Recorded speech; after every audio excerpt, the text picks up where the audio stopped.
The day of the car accident, I died on the operating table. Before I died, I heard my real parents saying, Lily is our daughter. We have the right to decide about her organs. We only need one kidney. Take it out now. Monica's urgently needs surgery. Monica, she's the one who took over my life, pretending to be the real daughter. When I opened my eyes again, I was back on the day my parents came to take me home. The 3 square meter room filled with trash reeked horribly. I was tied to the bed, covered in red rashes, and so hungry I was seeing stars. The door was locked from the outside, and the broken window was sealed shut. Yet, I was humming a little tune, totally at ease, because I knew help was on the way. Right on cue, there was loud banging outside and familiar cries. Lily, Mom and Dad are here. Hang on. Lily, say something. I dropped my act and burst into sobs. Help! Finally, the door opened, and my biological parents rushed in with tears in their eyes, holding me tight. Lily, you suffered. Let's go home. Sure, let's go home. Back to that home where in my past life, I died with so much regret. After being starved for 3 days by my foster mother, Mary, I was getting in the small town hospital. My real mom, Kate, held me and cried nonstop while my real dad, Jack, was busy making calls to search for my foster mother. Then the door opened, and in walked this girl in a pretty dress with fancy jewelry, running over to me excitedly, sweetly calling sister. I knew her, Monica, my parents' adopted daughter. She was raised as their own until she got diagnosed with a genetic kidney disease, and then they realized the hospital mixed up the babies. While looking for me, they continued to spoil Monica and justified it by saying, you reap what you sow, hoping their real daughter would be treated well by others. I knew it was just to ease their guilt. Otherwise, how would I have ended up in that hellhole fighting for my life? And Monica got all the good stuff, the best education, pampered like a princess. Lily, this is your sister Monica, my foster mom Mary said, pointing at Monica. I smiled at her. Monica, such a nice dress. Can I touch it? I reached out my grubby little hand, and Monica's eyes flashed with disgust, but she quickly hid it. Of course, I have tons of pretty dresses. If you like, I'll give them all to you. I wiped my hand on Monica's dress, thoroughly enjoying the little welcome present I gave her. Things that aren't yours, no matter how pretty, get tainted. I sighed. Thanks, Monica, but I'm sick. Wearing nice clothes is a waste. Mary also said I didn't deserve nice clothes. Upon hearing that, Kate cried even harder. Mary, how can you be so cruel? In this heat, nothing to eat or drink, locking you in that room, giving you a full body rash. Doctor said there's a risk of infection. If anything happens, I'll surely take legal action against her. I lowered my head. Seeing you is already great. Mom, I don't care about anything else. Can you and Dad stay with me a bit more? My parents nodded, eyes filled with pity and affection. Inside, I was silently laughing. In my past life, when they first found me, they treated me like a gem too. But in Monica's endless schemes, weren't they the ones who eventually sent me, barely alive, onto that operating table? Lily is our daughter. We have the right to decide about her organs. We only need one kidney. Take it out now. Monica's urgently needs surgery. Their voices still echo clearly in my mind. They wanted to take me home to heal properly. I got teary-eyed and let tears fall, but my foster mom won't let me leave. If I even step out, she beats me. You can't take me. I don't want to get hit again, I said, lifting my sleeve, showing the twisted, scary wounds and sores. My dad gasped, and my mom's face went pale,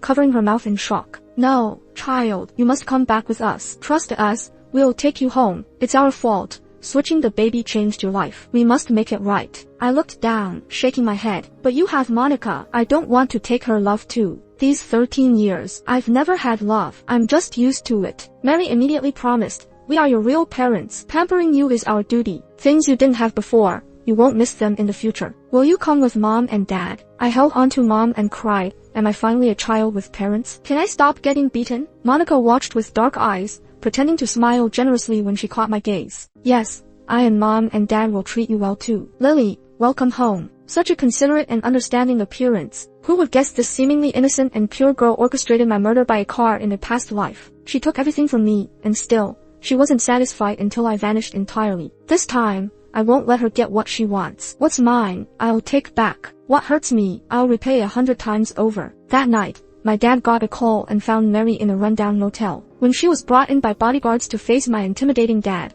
she was trembling all over. Mary, he said, pack up. We're taking Lily with us tomorrow. We're her real parents. Mary was stunned and then switched face. I bought Lily for hundreds of dollars. You think you can just take her? That's right, I was kidnapped. In my past life, when my soul floated above, I learned everything. Monica's birth mother switched me for her in the hospital, so her kid could enjoy a lavish life. And she sold me for peanuts to the widow Mary. Mary was a horrible woman. She bought me to grow up to make money with my body. She kept me starved just enough, and beating me was a routine. Recently, she seemed to think raising a child was more costly, so she planned to starve me to death. I had no sympathy for Mary at all. Kate was furious. How dare you, saying you bought my kid. Just wait. We will charge you with human trafficking and child abuse. Mary, clueless about her fate, replied, well, you owe me at least 200 grand. I raised your kid for free. Not a single cent. Prepare for prison. My dad ordered people to keep an eye on Mary to make sure she couldn't escape. At night, my mom held me tight, talking about all the years she missed me and how sorry she felt. Monica was tossing and turning on another small bed,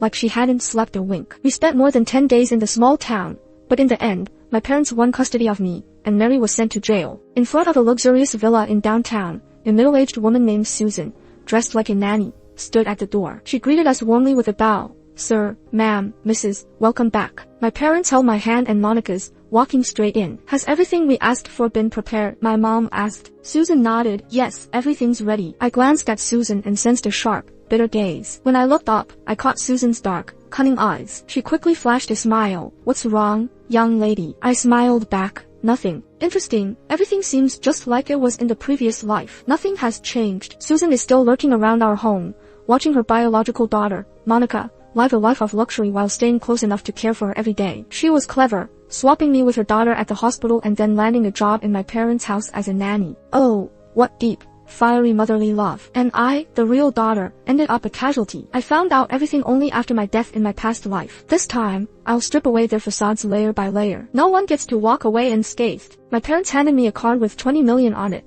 telling me to do whatever I like, along with some other random assets. As for settling in, Susan had arranged the largest and fanciest room in the house for me. I shook my head and refused. Mom, Dad, that's Monica's room. I won't take it from her. I can stay anywhere, as long as I can be with you every day. In my past life, after I returned, Susan made it seem like my parents were trying to compensate me and handed over everything that belonged to Monica. I naively believed it was my parents' love. Later, after being passively plundered time and again, I realized my parents were growing guiltier towards Monica and more resentful of me. Now, I'm not that foolish. My parents praised me for being understanding, while Susan awkwardly showed me other rooms. I picked one, not too big or small, and finally settled in. Mom then had Susan bring over some new dresses, and while holding me gently, said, I didn't know your size, but every year when buying for Monica, I ordered a dress for you too, matching her measurements. See which ones you like. I sorted through them, pulling out a dress identical to the one I stained on Monica before. I approached Monica, tilting my head with a friendly smile. Monica, I'm sorry for messing up your dress. Here's a replacement. Monica paused, instinctively taking the dress. Monica, don't be mad, okay? Let's both change into new dresses and go out to play. Yes. Her hand trembled, and her smile seemed forced. Sister, I'm not mad. This dress was meant for you. I have plenty. You don't need to compensate me. I turned to my mom, tears in my eyes. Mom, is Monica mad at me? Is it that she doesn't want to play with me anymore? If that's the case, maybe I should just leave. I don't want to upset Monica. My mom quickly reassured me, and fearing how she might come across to our parents, Monica said, I'm not mad. My mom sighed. Monica, spend some time with your sister. Monica reluctantly agreed, frowning as she went to change clothes. Susan had a colorful expression, her eyes filled with worry and anger. I cheerfully played games with Monica in the garden until she broke out in hives and passed out from breathing difficulties. Susan, who's been on guard, rushed her to the hospital. I stayed behind, smiling. Dealing with these two could be as simple as a DNA test. As soon as the results were out, the mother-daughter duo would be out. But I wanted everyone to pay a harsher price. The tests showed exposure to a large amount of catalpa pollen, causing an allergic reaction due to low immunity. My parents anxiously watched the just-awakened Monica, comforting her before investigating the pollen source. No catalpa trees were planted in the yard, so where did the pollen come from? I stayed silent, but I knew. Susan had sprinkled pollen on the clothes she got for me. It was meant to trigger my allergies due to my low immunity. In my previous life, clueless, my parents had thought the rashes were remnants from Mary's house. It continued for years, and by the time I stopped having reactions, I had scars, even on my face. My engagement to someone who should have been mine was quickly snatched away by Monica. The hardships I faced would be theirs to endure as well. Right then, Susan lowered her head, full of guilt. As my parents dug deeper, Monica weakly spoke up. Mom, Dad, it was me. I ran out to play and lingered by the catalpa trees because they were beautiful. My parents dropped their suspicions and comforted her. I'm so uncomfortable, Mom. Monica snuggled into my mom's embrace, who in turn caressed her forehead sweetly. She opened her eyes just enough to glance at me. Sorry, sis. I just want to be with Mom for a bit. Once I'm better, I promise to give her back to you. Playing innocent, ha. I quickly stood, cautiously eyeing my parents. Monica and you have a special bond, Mom. It's only right you stay with her while she's sick. I can sleep alone tonight, You should stay with her at the hospital. I easily diffused the situation. Naive. She thought I was still that girl, longing for maternal love and care. If she wanted to hoard it all, she'd better. Not like it would last long. Mom patted my head. Lily, you're so considerate. Monica's face turned sour. She may have realized I wasn't as easy to deal with. Monica stayed in the hospital for more than 10 days, citing headaches or itching to stay longer. Perhaps even she felt she couldn't keep up the pretense and was finally brought home by Mom. During dinner, she kept refilling my parents and my plates, trying a bit too hard. As I lifted a bowl of hot soup, she suddenly got up and knocked it over. The hot soup splashed all over her, and she started crying out in pain. It hurts. Lily, why did you spill soup on me? My parents quickly got up, their confused gazes narrowing on me. Still, Monica had blocked most of their view. They hadn't seen a thing. Monica called out a few times, and Susan couldn't help but step in to aid her. That's when Mom and Dad rushed over, cleaning up and applying ice. Finally, Monica sat across from me, rubbing on burn cream. Dad, Mom, please don't blame my sister, okay? She definitely didn't mean it. Before they could say anything, I lifted my red and swollen right hand. The skin was broken, and there was a massive blister. Monica, I really didn't mean it. You stood up too quickly and bumped into me. I tried to move the bowl away, but I couldn't protect you. Mom, Dad, it's my fault for not even being able to protect my little sister. Actually, it wasn't from what happened just now. Monica's sudden false accusation caught me off guard too. I burned myself when they were busy taking care of Monica's wound. I needed to make my injury worse to be more convincing. Coupled with my flawless acting, it got Mom and Dad rushing over, attending to my burn more carefully, while stealing a glance at Monica. Then, my injury was deemed severe enough that I went to the hospital. Monica sat there alone, pale as a ghost. That afternoon, when we got back home, Mom and Dad were in their bedroom, and Monica sat quietly next to me, like there was this dark cloud hanging over her. I tilted my head to look at her and suddenly let out a mocking laugh. What kind of lame trick was that? Monica, you've been hogging that spot for too long. Have you forgotten your place? She turned to me, surprised, and her face suddenly darkened. I knew you're up to no good. Just wait. Even if you're Mom and Dad's real daughter, you won't beat me. With the facade completely torn down, I had nothing to hold back. I reached out, grabbing her hair, and coldly said, "Get out of here." Monica cried out in pain, and Mom and Dad came running at the sound. She sobbed, looking pitiful. Mom, Dad, Lily hit me and pulled my hair. Susan, who had been watching, quickly chimed in, worried they'd lose the upper hand if she didn't speak up. Sir, ma'am, it really was Lily who attacked. Mom and Dad were a bit upset looking at me. I got up and started to walk away. They called me back, and I let tears fall. Yes, I did hit her, but it's because she said I'll always be Mary's child. She said you two abandoned me on purpose because you didn't like me, that I don't deserve your love. She said you only brought me back out of guilt. I paused for effect, then continued. If it's true that you don't like me, I can leave. I don't want to make things hard for you. These words stabbed right at their hearts. Mom couldn't hold it in anymore. She hugged me, crying. No, Mom and Dad never thought that. We love you so much. We haven't slept well a single night trying to find you all these years. Dad was also visibly moved. Kiddo, this is your home. Monica, overwhelmed by the situation, screamed out, Mom, Dad, she's lying. I never said that. I bit my lip. Monica doesn't like me. I might as well leave. To calm me down, Dad turned to look at her seriously. Monica, I remember you being very sensible. How could you say things that hurt your sister? Monica tried to explain. Susan started chiming in again. This made Dad lose his patience. Enough. No more words. Monica, Lily had it tough before. You should care for her. Mom and Dad love you both equally. Don't overthink it. Monica stamped her foot in anger, while Susan was flustered, beads of sweat on her forehead. Come on, we're just getting started. You used these tricks countless times before. In the following days, my parents obviously cooled off towards Monica. She tried hard to make up for it, bringing tea and offering massages. After raising her for so many years, my parents eventually softened again. This little setback made Susan and her daughter quiet down for a bit. Just in time for the school year to start, Dad arranged for me to go to Monica's school to be classmates with her. Maybe they figured out I hadn't been to school before. On the first day, Monica quickly told everyone, Lily's a country bumpkin, a total illiterate who doesn't know a single character. Dad's assets in this city far outpaced the runner-ups. My parents gave Monica a lot of allowance, enough to form a little clique at the fancy school. As her minions grew, more people harassed and bullied me. Some would purposefully challenge me to recite the multiplication table, mocking me as stupid. Others drew turtles in my books, assuming I couldn't read a word. In the end, I dumped all the trash people stuffed in my desk onto Monica's desk and glared at her. If you've got guts, come at me yourself. What's with sending lackeys? She snorted, crossing her arms. You're just a total illiterate. I chuckled. Since you say I'm illiterate, how about a bet? I'll beat you in the next exam. If I do, You'll tell our parents to only give you $300 a month. If I fail, do whatever you want. She scoffed. You, really? For the first time, Monica's minions didn't follow her lead. Now they knew I was also a daughter of the city's wealthiest family. Are you brave enough to bet? Under the crowd's watchful gaze, Monica arrogantly agreed. All right. She wrote up the agreement, and I made sure there were 2 copies. We each signed. I took mine to show our parents. Monica and I are going to compete academically. It's a chance for us both to improve, with Mom and Dad as our witnesses. Why not? Right. They were on board. Needless to say, I outperformed Monica in the midterm exams. She couldn't beat me, not in a dozen lifetimes. Since the previous life, her grades have always sat behind mine. Back then, I treasured the second chance at life, obeyed my parents, and studied hard. I slept just 5 hours a night, caught up on half a year's curriculum, and finally reached middle school level. I put in continuous effort thereafter, consistently ranking first. Monica, however, expected everything handed to her, relying on exam cheats. She was just a clown in that field and in life. When the results were announced, everyone stared at me in disbelief,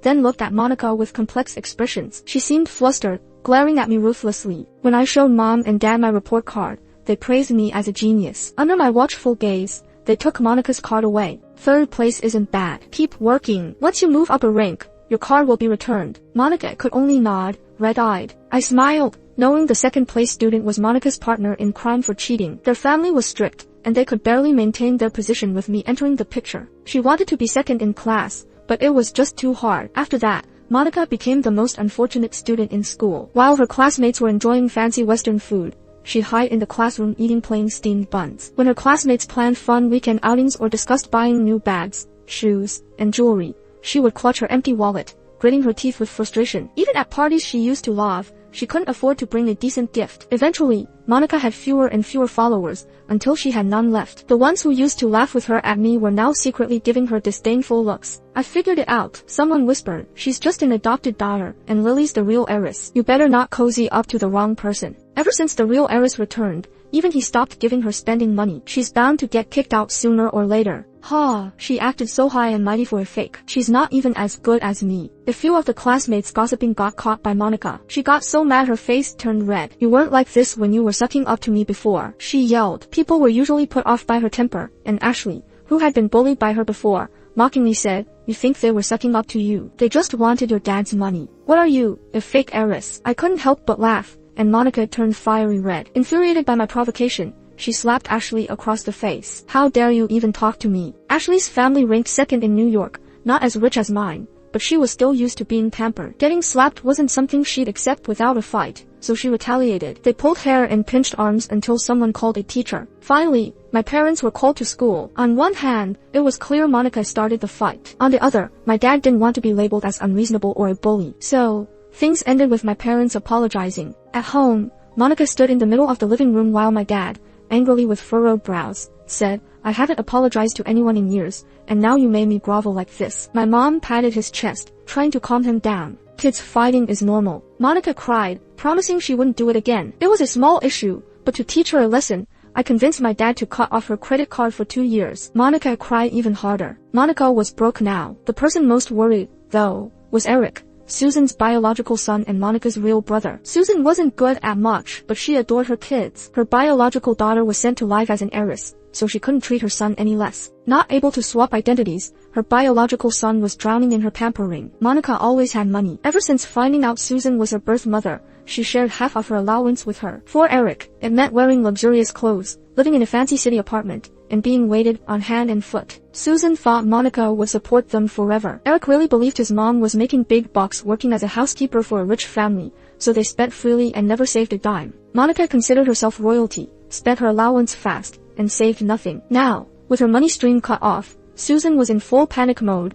constantly discussing things in Monica's room. Remembering my past life, I took a small camera I bought and discreetly set it up before leaving the room. In a dim alley, I found Eric smoking in front of a casino. They treated me all nice when I had money, but now that I'm broke, they won't even let me in. All they care about is money. Gambling was Eric's vice. In my last life, after I died, Monica took over my dad's company. Knowing Monica was his sister, Eric gambled and racked up debts everywhere. Monica was stone-hearted, ignoring Susan's pleas, and cut ties with Eric, watching as casino thugs chopped off his fingers. I can still remember his screams, tears flowing, passing out from pain. If only he knew the foster girl from the richest family was his real sister, he wouldn't be so upset right now. Poor thing. Should we help him? When I got home, my parents were sitting on the couch, looking grave. Monica had her head down, sneaking glances at me. What's wrong? I asked, knowing full well. They motioned for me to sit. I'm missing a necklace. Do you two know anything about it? Monica shook her head. No idea. I shook my head too. Their expressions darkened. The housekeeper took the day off. Security cameras only saw you two on the second floor. You're young. We understand you might stray sometimes, but if you admit it, we won't blame you. We stayed silent, so they started searching our rooms. The necklace showed up under my pillow. My dad was furious, nearly slapping me. Don't we give you enough money? If you need more, just ask. Why steal? My mom crossed her arms, more upset than I'd ever seen. Lily, this is a really bad habit. I cried. I didn't steal it. My dad yelled. Then how did it end up in your room? Did it walk there by itself? Monica, barely hiding her excitement, couldn't help but chime in. Dad, Mom, I remember there's a lot of confidential stuff at home. It'd be fine if sis just stole a necklace, but what if she steals something important and sells it? Trying to get me kicked out, Monica didn't even bother pretending to defend me, steering my parents towards the worst-case scenario. As expected, their faces grew even darker. Crying, I returned with my camera. We're going on a school trip, so I bought this camera and had it running all day for practice. I wasn't home all day, so we can see what happened. Monica's face turned pale, and she cried out. No. My parents stared at her, bewildered, and took the camera from me. After a while, my dad stood, towering, and slapped Monica across the face. Why did you try to set your sister up? Haven't we been good to you? Monica, shocked, collapsed onto the couch, bleeding from her mouth, and broke into tears. Even though my mom was upset, she couldn't bear to see her child hit. Rushing to Monica's side, she weakly said, let it go. Even if she was wrong, you shouldn't hit her like that. Ah, what a caring mother. I suddenly wanted to laugh. In my past life, when my dad was about to send me to the operating table, where was her protection for me? After my dad flipped out, Monica got so scared she fainted. She had to be taken to the hospital and even got some oxygen to recover. My dad felt guilty afterward for being so harsh and stayed with mom to take care of Monica in the hospital. Meanwhile, with my memory, I opened their room safe, found the company's ledgers, and took pictures of them. The day I went to see Monica, her hospital room was really lively. Eric was there, confidently holding out his hand to my parents. Monica is your real daughter, my real sister. What's the problem with me wanting some money from my sister? She's not your adopted daughter, right? If she doesn't have money, you should give it to her. No wonder he's Susan's son. Birds of a feather really flock together. He's had it too easy and thinks everything's just handed to him. My parents were shocked by Eric's boldness. After a long pause, my dad struggled to ask, who's your mom? Eric smugly said, it's Susan, you know, the one working as a nanny in your house. Eric was definitely smug. When I told him about Monica's identity, I specifically mentioned how deep the emotional bond was with my parents, and they knew she wasn't their real daughter but treated her as one. His gambling debts were nothing. For Monica, my parents could even give shares to him. As for Susan, she'd been working hard at our house for years, almost like family, earning my parents' trust. Alright, I don't have time for this talk. Just give me $700,000. I'll leave for now and come back next month for more. While Eric daydreamed about his bright future, my parents called Susan to come over. Meanwhile, Monica woke up and reacted to Eric like she'd seen a ghost. I don't know Eric, I really don't. Dad, Mom, can you get rid of him? I don't want to see him. He's just trying to scam us for money. Eric, impatient, said, I'm your brother. How can you call me a fraud? When Susan comes, aren't you afraid she'll slap you? Monica, didn't you have a lot of money before? Haven't you been giving us money for years? Monica pretended to go crazy to avoid the situation, but my dad was furious and insisted Susan come over. When Susan arrived, she was terrified to see her son there. Mom, said Eric, proudly walking up. Tell them, Monica is your daughter, my real sister. Susan quickly made excuses. Sorry, sir, ma'am, this is my son. He's got some mental issues, always babbling nonsense. Sorry for bothering you. I'll take him away. Eric shook off Susan. What nonsense? I'm not crazy. Why won't you admit it? I've been asking you for days. Then Eric pulled out a photo. It was of a young Susan holding a baby. The baby's features were clear,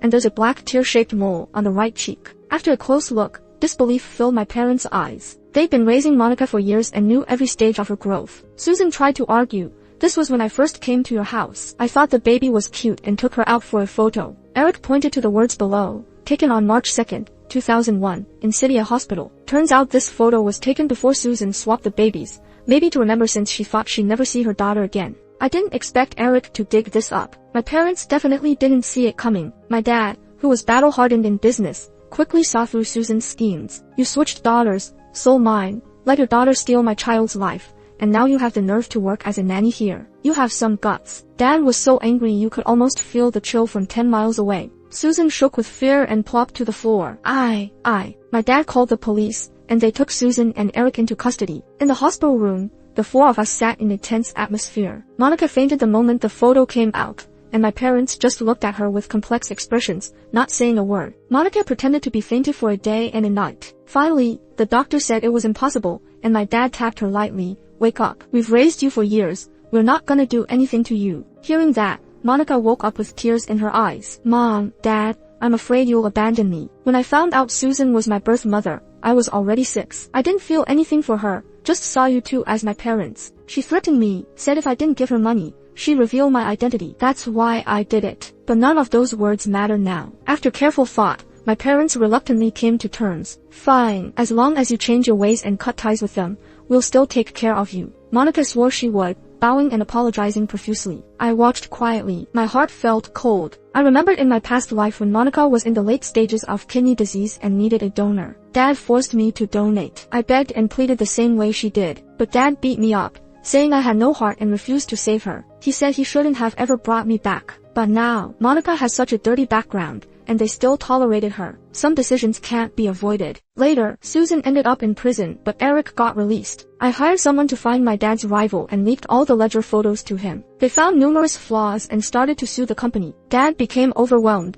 and Mom searched everywhere for help. I gave Eric a bunch of money, and after he blew it all and got neck deep in gambling debts, he came back for more. Monica fiercely dragged him away. She didn't return home until late that night, and I listened as her footsteps went to her room. The next day, I called my dad. The video of Monica stealing money from the room was crystal clear. Already frustrated with the leak, Dad was eager to catch the thief and violently grabbed Monica's hair, slamming her head into the wall. "You're not my blood, yet we treated you like you were, and you still stole from us. Stealing necklaces, money, and now the company's ledger, too. I'll beat the crap out of you, you ungrateful thief." Susan's trashy jeans eventually surfaced. "Get out, I never want to see you again." Monica shook with terror, collapsed in a pool of blood. "Dad, please don't abandon me. I'm wrong, and I won't do it again. Dad, please don't kick me out. I don't want to go." Monica seemed out of her mind, curling up on the ground, mindlessly repeating herself. Then Dad simply picked her up and ordered the bodyguards to throw her out. Monica got up, crying, banging on the door, calling out for Dad. But Dad had already driven off. The court summons was waiting. Late at night, it started pouring rain. I stood there with my umbrella, staring at that soaked bloody person outside. "Monica, congrats, you finally got your life back," I said. Hearing my voice, she jumped up like she wanted to lunge at me,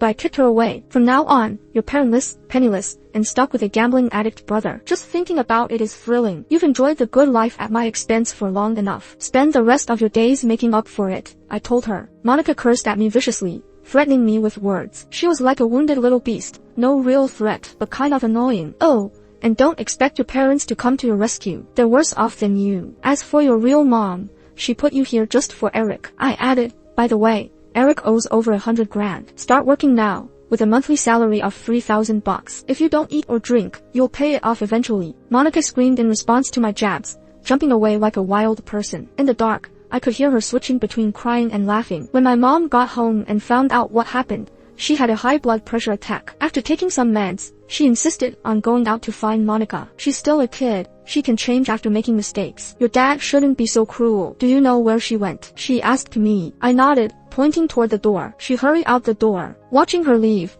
I pulled the curtains closed, indifferent. A few loud noises and screams later, I saw her being hit by a car while crossing the street in a rush without looking at the lights. She was thrown several meters away, lying in a pool of blood, looking my way. I waved at her, smiling and mouthing, "Rest in peace." My mom didn't make it through. Her rush across the street, not watching the lights, only got the driver a year's sentence. The bad news hadn't reached my dad, who was isolated and under investigation. He probably wouldn't get the chance to know. His company was involved in tax evasion and fraud. The massive compensation bankrupted the company, and he got a 5-year sentence. His misdeeds were all over the news. He became the public's punching bag. When I visited him in prison, he asked numbly, "Is your mom really dead?" I nodded, calmly saying, "Yeah, it was tragic. She got hit going to find Monica. If she hadn't gone, she'd still be alive. It was a mistake." Then added darkly, "I'll make you suffer even more when you get out." He looked up in shock, fear in his eyes as I waved and left. From the start, I moved the assets they gave me. It was only a few million, but enough to get me through school. Over the years,